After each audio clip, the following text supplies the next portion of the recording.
It's time for Declare Your Independence with Ernest Hancock. Welcome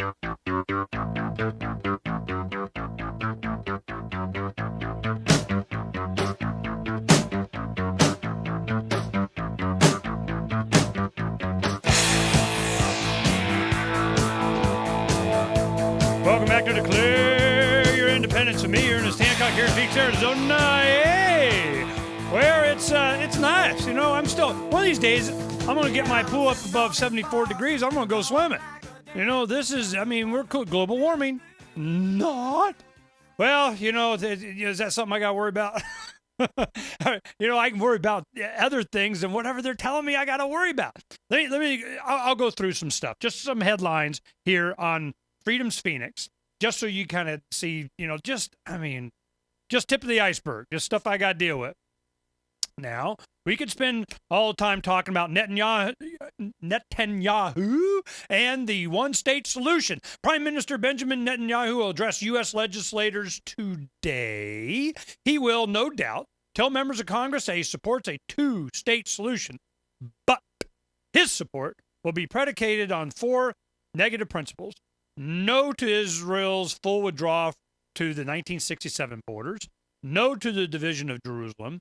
No to the right of return for Palestinian refugees. And no to a Palestinian military presence in the new state. So, yes to what I get. This is all set up.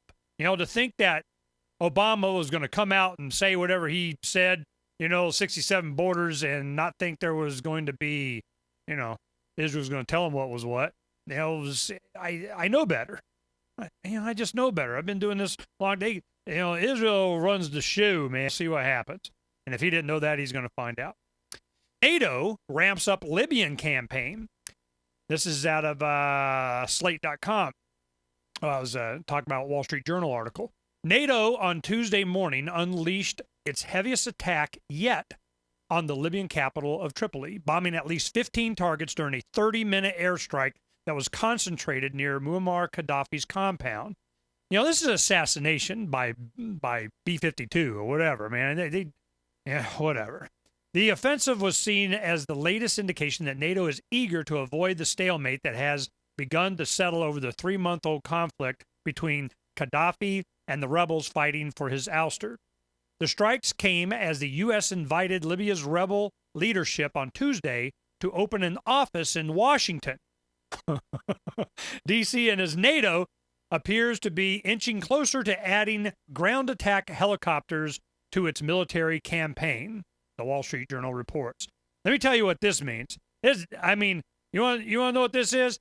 Whenever you got helicopters, they're followed by troops. Get on the ground, troop. This is what's happening. So here, you got attack helicopters. Let me tell you what's next. Oh, man. And we're going to do what about it? Well, at least we're going to talk about it Monday. Because I got another 2 days we're going to take and do the quality reruns. What are the two we're going to have, Sierra? What are they? Bill Buford, 2 hours that we had him in studio with Greg Tivnan, the farmer that lives on Missouri farm. And that's going to be interesting. Bill Buford, that's what, what? I'm going to be listening to that one. I never get to listen to these hardly. Sometimes I'll go in, I go, man, I want to listen to that show, because I'm, multitasking here. I'm on all of you. I don't get to really enjoy what the people have to say. And Miss Shedlock is going to be the next day, and he had some stuff. He really went off on the economy here and mortgage stuff and everything today on Freedom's Phoenix. Miss Shedlock, and the other hour in that was Gibbler. I think that was it. John Gibbler. And he is an author. He wrote the book Inside the Drug War in Mexico.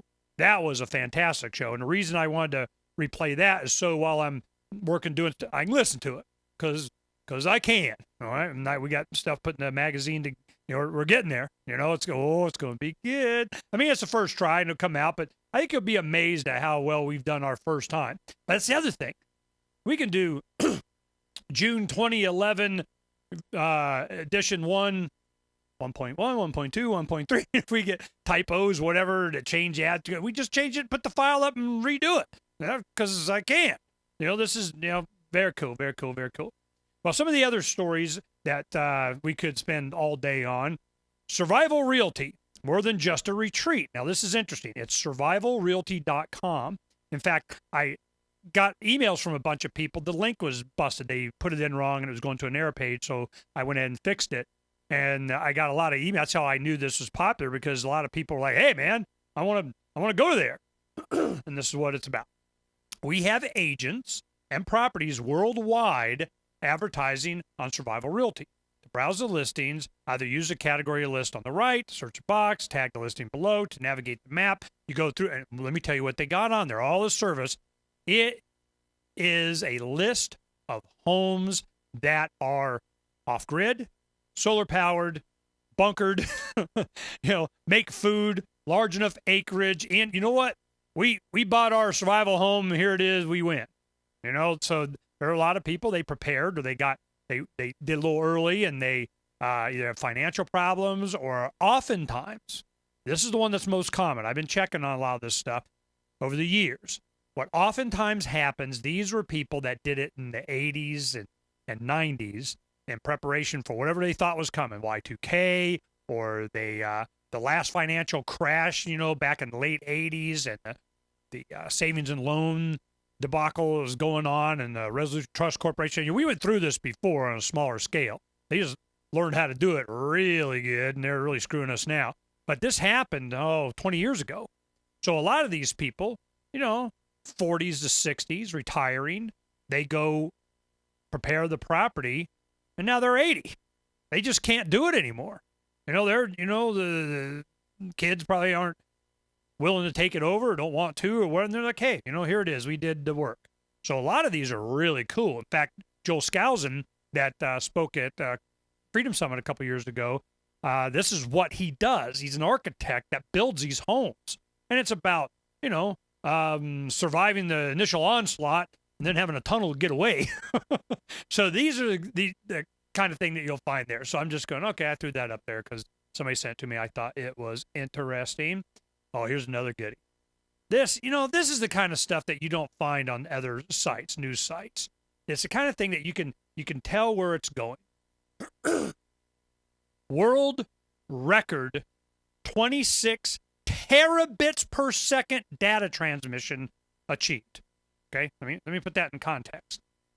In 1 second, they were able to transmit 700 DVDs worth of information. Let me go bleep there. I got 700 movies on my computer. Thank you. That was very nice of y'all. This is where it's going. I sit there. We went online, and I wanted to get 2081. It's a remake, just a 26-minute version of Harrison Bergeron at Vonnegut's book. And I went ahead and ordered that. And then, of course, it says, we suggest you do all these other cool ones, Fahrenheit 451 and all these other stuff that I'd like to have. And I'm going, God, should I get this? Because I know what's going to happen. I'm going to take the green Superman crystal and put it in the side of my head and push a button, and boom, it's going to download to my brain. I mean, every movie ever made. Now, we'll talk about this when we come back. You need to know what's going on here. Ooh, the future. So bright, gotta wear shades. Here on Declare Your Independence.